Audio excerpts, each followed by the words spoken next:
Oke anak-anak, Assalamualaikum warahmatullahi wabarakatuh. Waalaikumsalam warahmatullahi wabarakatuh. Oke anak-anak, kita kembali lagi ya di mata pelajaran biologi. Seperti biasa Bapak ingatkan untuk selalu bahagia dan semangat ketika mempelajari pelajaran biologi. Oke anak-anak, gimana kabar kalian? Sehat? Alhamdulillah. Oke.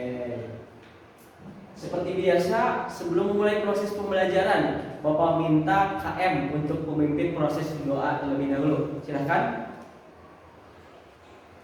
Sebelum memulai pembelajaran, alangkah baiknya kita berdoa. Berdoa dimulai.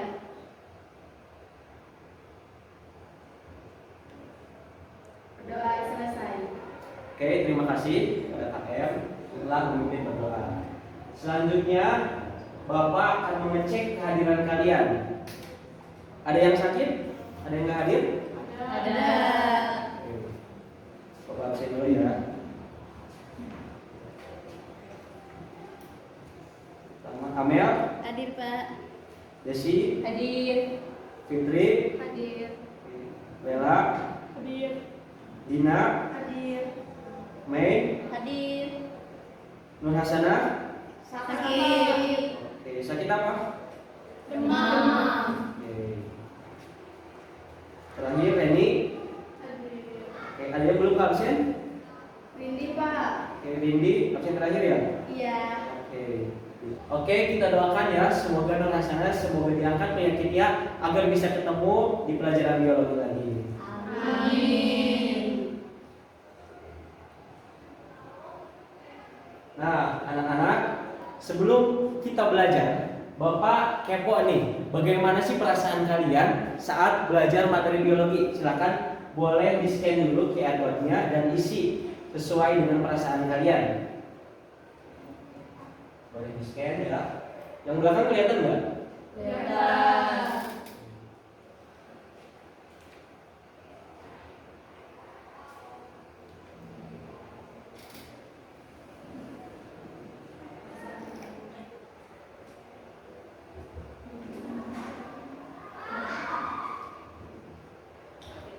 Bisa? Bisa.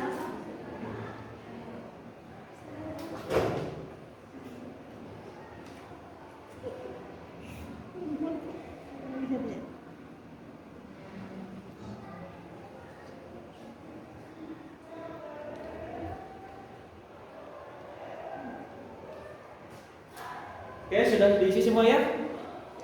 Sudah. Oke. Nanti Bapak cek nih bagaimana perasaan kalian saat mata pelajaran biologi. Apakah senang, bahagia, ataupun sedih. Jangan lupa kalian tadi ngisi alasannya kan? Ya, Pak. Oke. Nah, oke anak-anak.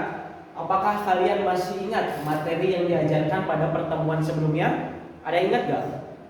Ada, Pak. Silakan sebutkan materi apa? Mekanisme pembentukan urin. Ya betul sekali. Kira-kira kalian masih tahu gak apa aja tahapan dari pembentukan urin itu? Tahu. Silakan sebutan. Filtrasi. Filtrasi, terus Reabsorpsi. reabsorpsi, terus Augmentasi. terus. Udah. Nah, oke, berarti kalian masih ingat ya mekanisme pembentukan urin. Nah, kira-kira ada yang tahu gak pada kesempatan kali ini kalian akan belajar materi apa? Gak tahu ya? Belum tahu? Oke, karena belum tahu, Bapak mau bertanya dulu nih ke kalian. Apakah kalian ada yang pernah menahan kencing? Pernah. Oke, gimana rasanya? Sakit. Terus apa lagi? Gak enak. Nah, oke. Kira-kira kalian tahu gak sih akibat dari sering menahan air kencing? Batu ginjal. Batu ginjal, terus infeksi saluran kencing. Oke, berarti akibat yang dapat ditimbulkan dari sering menahan air kencing berarti akan timbul beberapa penyakit ya. Nah, oleh karena itu Bapak tegaskan kepada kalian untuk tidak melakukan kebiasaan menahan air kencing. Oke. Nah, sebelum kita membahas lebih lanjut mengenai gangguan yang terjadi pada sistem urinaria dan teknologi yang berkaitannya, Bapak akan membacakan terlebih dahulu tujuan pembelajaran pada materi kali ini. Yang pertama, kalian dituntut untuk mampu menganalisis hubungan antara struktur jaringan penyusun organ sistem ekskresi dengan gangguan fungsi yang dapat terjadi pada sistem ekskresi manusia melalui kegiatan studi literatur dan diskusi kelompok dengan tepat minimal pada tiga jenis jaringan. Untuk tujuan pembelajaran yang kedua, kalian dituntut untuk mampu menganalisis dampak gangguan fungsi pada sistem ekskresi seperti infeksi saluran kemih dan batu ginjal setelah diberikan kasus atau permasalahan dengan benar. Untuk tujuan pembelajaran yang ketiga, kalian akan menyajikan hasil analisis pengaruh pola hidup seperti pola makan dan aktivitas fisik terhadap kelainan pada struktur dan fungsi organ yang menyebabkan gangguan pada sistem ekskresi melalui presentasi kelompok secara jelas dan sistematis. Kalian juga akan mengevaluasi cara menjaga kesehatan sistem ekskresi seperti melalui penggunaan teknologi dialisis dan perubahan pola hidup. Setelah diskusi kelompok dengan tepat mengevaluasi minimal 3 metode pencegahan atau pengobatan. Dan tujuan pembelajaran yang terakhir adalah kalian mampu mengkomunikasikan hasil penyelidikan tentang kelainan sistem ekskresi melalui presentasi setelah investigasi dengan efektif dengan menggunakan data dan referensi yang tepat. Nah, oke. Bapak akan memberikan petunjuk mengenai metode pembelajaran yang akan digunakan pada pembelajaran kali ini. Untuk metode pembelajaran yang digunakan, kalian akan menggunakan metode problem based learning. Jadi kalian akan diberikan masalah atau kalian bisa sendiri nih menentukan masalah apa yang terjadi di kehidupan sehari-hari dan nantinya bisa kalian analisis. Silakan untuk sekarang kalian membuat 2 kelompok terlebih dahulu. Boleh?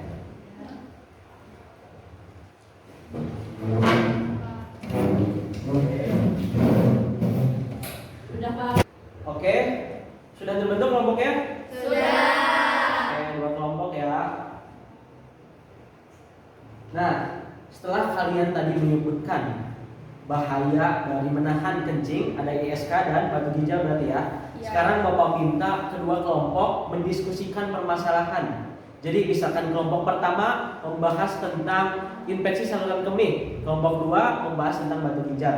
Jadi kalian bisa menganalisis misalkan ada organ apa saja sih yang terlibat dalam penyakit batu ginjal atau organ apa saja sih yang terlibat dalam penyakit infeksi saluran kemih. Selain itu kalian juga bisa menganalisis faktor-faktor, terus bagaimana kondisi ginjal yang normal dan yang terkena penyakit, terus ada gejala, dan yang terakhir kalian diminta untuk menentukan kira-kira teknologi apa yang dapat digunakan untuk mengobati gangguan infeksi saluran kemih dan batu ginjal. Oke, kalian bisa diskusikan ya. Ya, Pak. Silakan didiskusikan terlebih dahulu ya. Kelompok 1 membahas tentang apa tadi? Infeksi saluran kemih. Dan kelompok 2 batu ginjal. Oke, apakah kalian sudah paham ataupun masih ada yang ditanyakan? Pak, untuk sumbernya dari mana aja? Oke, untuk sumber informasinya kalian bisa menggunakan referensi internet ataupun buku paket yang sudah tersedia ya, anak-anak. Ya, Pak. Oke, silahkan jika ada yang belum dipahami lagi boleh menanyakan ya. Ya, Pak.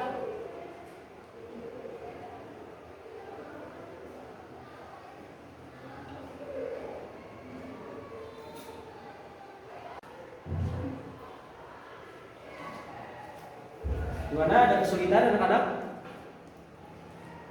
Udah? Ya.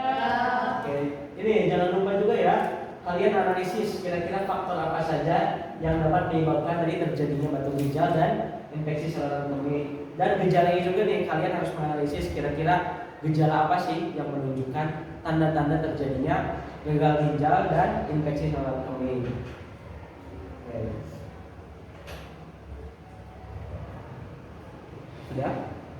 Bisa nggak? Sudah? Alhamdulillah udah. Oke.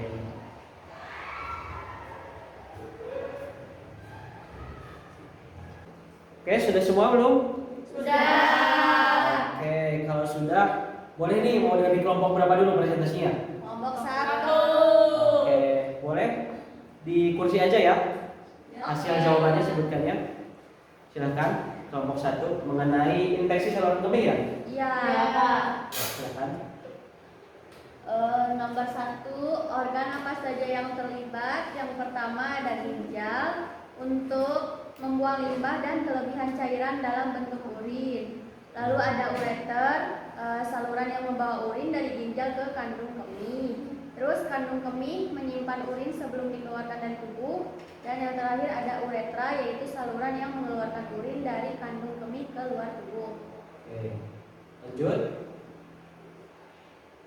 Faktor-faktor penyebabnya, yang pertama kebersihan yang kurang baik, yang kedua penahanan urin terlalu lama, aktivitas seksual, dan sistem kekebalan tubuh yang lemah. Oke. Lanjut, gimana sih kondisi ginjalnya? Untuk kondisi ginjalnya yaitu infeksi dapat menyebabkan peradangan pada saluran kemih dan bahkan bisa mencapai ginjal atau yang disebut dengan dan bahkan bisa menyebabkan ginjal jika tidak segera diobati. Oke. Lanjut. Untuk gejalanya, mungkin bisa nyeri saat buang air kecil, terus rasanya terbakar. Nah, terus frekuensi buang air kecilnya itu meningkat tuh Pak, tapi yang keluarnya urinnya itu sedikit. Terus urinnya itu warnanya nggak seperti biasanya, kayak berwarna kerut. Terus baunya juga tidak sedap. Terus bisa nyeri di bagian bawah perut atau punggung juga kadang nyeri gitu Pak. Dah. Terakhir, ada nggak teknologi yang berkaitan dengan pengobatan infeksi saluran kemih? Ada Pak. Oke, silakan disebutkan. Untuk teknologinya yaitu ada antibiotik, di mana obat untuk membunuh bakteri penyebab infeksi. Terus adanya urinalis atau analisis urin, yaitu digunakan untuk mendeteksi keberadaan bakteri atau leukosit dalam urin. Dan ada ultrasound atau CT scan, yaitu untuk memastikan infeksi tidak menyebar ke ginjal. Oke, sudah? Sudah. Oke, gimana hasil presentasi kelompok 1? Apakah ada yang ditanyakan dari kelompok 2? Tidak. Sudah paham berarti ya? Sudah. Oke, karena sudah paham, silahkan dilanjut presentasi dari kelompok 2 yang membahas mengenai penyakit apa tadi? Batu ginjal. Oke, silahkan. Jawaban dari kelompok 2 mengenai batu ginjal sama seperti jawaban dari kelompok 1. Organ yang terlibatnya salah satunya ada ginjal, yaitu organ yang menyaring darah untuk membuang limbah dan kelebihan cairan dalam bentuk urin.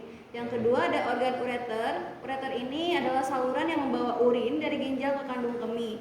Yang ketiga ada kandung kemih. Kandung kemih ini menyimpan urin sebelum dikeluarkan dari tubuh. Dan yang terakhir ada uretra, yaitu saluran yang mengeluarkan urin dari kandung kemih keluar tubuh. Oke, lanjut mengenai faktor-faktor. Untuk faktor-faktornya, yang pertama itu kurangnya asupan cairan. Kemudian Terus? pola makan tinggi garam dan protein. Oke. Kemudian kondisi medis tertentu seperti hiperparatiroidisme dan keturunan atau genetik. Genetik berarti ya. Untuk kondisi ginjalnya bagaimana? Baik, untuk kondisi ginjalnya terkait batu ginjal itu akan terbentuknya endapan mineral dan garam di dalam ginjal yang dapat menyebabkan penyumbatan pada ureter, menghalangi aliran urin dan menimbulkan rasa nyeri pada bagian perut. Udah Pak. Lanjut, masih ada gejalanya? Terus buat gejalanya nyeri yang di tangan di punggung atau samping nyeri koklik, terus mual dan muntah, darah dalam urin, terus urin keruh atau berbau tidak sedap. Oke. Dan terakhir, ada nggak teknologi yang bisa dimanfaatkan? Teknologi yang bisa dimanfaatkan itu ada ESWL atau extracorporeal shock wave lithotripsy, yaitu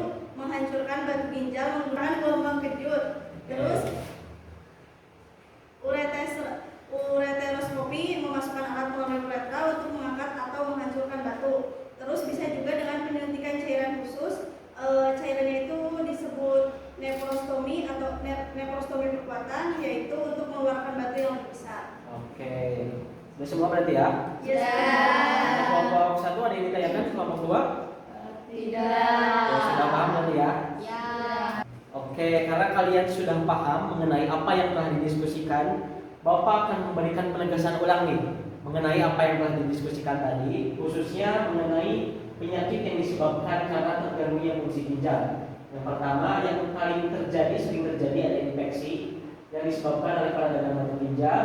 Yang kedua, gangguan aliran urin, dan yang terakhir ada kurangnya jumlah darah yang mengalir menuju ginjal.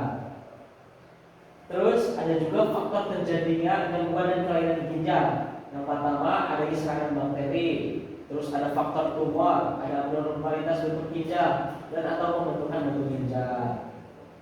Nah, karena tadi kita telah membahas ya beberapa penyakit yang umumnya terjadi pada ginjal, Bapak tidak akan menyebutkan ulang ya mengenai contoh penyakitnya. Nanti kalian bisa baca-baca sendiri di e-modul yang telah Bapak share ke grup WhatsApp ya. Sudah semuanya terbuka? Bisa? Sudah. Karena waktunya tidak cukup kalau Bapak harus menjelaskan semua. Ini ada beberapa penyakitnya. Nah, ada teknologinya. Tapi tadi kalian telah mendiskusikan teknologi yang sangat luar biasa sekali, yang sesuai dengan perkembangan zaman. Jadi Bapak rasa cukup lah. Oke. Karena materi telah tersampaikan semua, kali ini Bapak akan menguji pemahaman kalian mengenai gangguan yang terjadi pada sistem ekskresi, khususnya sistem urinaria ya. Silakan, Google Classroom-nya sudah masuk semua belum? Sudah? Oke, di situ Bapak telah mengirimkan kuis. Silakan kalian isi ya kuisnya. Sudah semua diisi? Sudah. Mudah kan?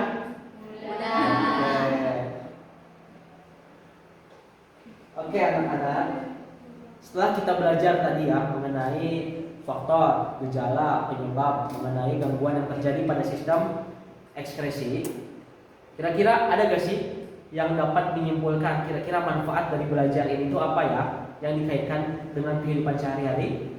Silakan, ada yang bisa menyimpulkan? Ada. Silakan. Untuk pembelajaran hari ini manfaatnya, jadi kita harus menjaga kesehatan sistem urinaria, yaitu misalnya kita jangan menahan air kencing karena itu bisa menyebabkan sakit. Terus harus banyak minum air putih juga. Terus harus menjaga makanan. Terus kita juga harus menjaga kebersihan. Dari? Dan Pak. Oke anak-anak, jadi dapat Bapak tarik ya kesimpulannya dari kalian setelah mempelajari sistem urinaria ini, kalian mampu aware terhadap kehidupan kalian, khususnya untuk menjaga sistem urinaria. Oke anak-anak, sekarang kita berada di puncak pembelajaran hari ini ya, di mana kalian akan diminta merefleksikan pembelajaran hari ini. Silahkan bisa di-scan dulu QR code-nya. Baik Pak. Baik Pak. Silahkan tuliskan ya apa saja yang sudah kalian pelajari pada pertemuan kali ini. Dan jika kalian masih belum paham nih mengenai materi, silahkan tuliskan bagaimana dan di mana saja nih part di mana kalian belum pahamnya. Terakhir, kalian juga dimintai pendapat kalian tentang cara belajar kita kali ini, apakah menyenangkan atau membosankan. Silahkan isi dengan sejujur-jujurnya ya.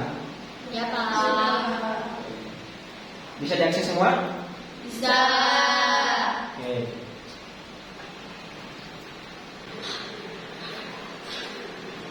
Sudah semua? Sudah. Oke, nanti Bapak periksa ya hasil refleksi kalian. Ya Pak. Tentu saja ada pekerjaan rumah ya. Setelah belajar kalian sistem urinaria ini, ada pekerjaan rumah yang harus kalian selesaikan. Pekerjaan rumahnya mudah. Kalian cukup membuat poster dengan tema cara menjaga kesehatan sistem urinaria.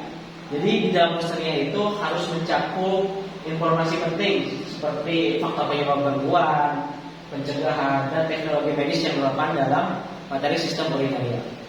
Paham tugasnya? Paham. Ada yang mau ditanyakan dulu? Pak, dikumpulinnya kapan? Dikumpulinnya minggu depan gimana? Siap kalau minggu depan? Siap. Oke, mungkin karena waktunya juga sudah habis ya anak-anak. Kali ini kita telah belajar banyak mengenai sistem urinaria. Jika ada hal-hal yang memang kalian belum paham, boleh kalian tanyakan melalui WhatsApp ya. Ya Pak. Oke, sebelum kita menutup pembelajaran, boleh ketua murid pimpin lagi doanya. Sesudah selesai pembelajaran, marilah kita mengucapkan hamdalah bersama-sama dan kafaratul majelis. Alhamdulillahirabbil alamin. Subhanakallahumma wa bihamdika asyhadu an la ilaha illa anta astaghfiruka wa atubu ilaik. Oke, Bapak cukupan sekian ya. Mohon maaf apabila ada kata-kata yang berkenan. Bapak tutup. Wabillahi taufiq wal hidayah. Wassalamualaikum warahmatullahi wabarakatuh. Waalaikumsalam warahmatullahi wabarakatuh. Terima kasih ya.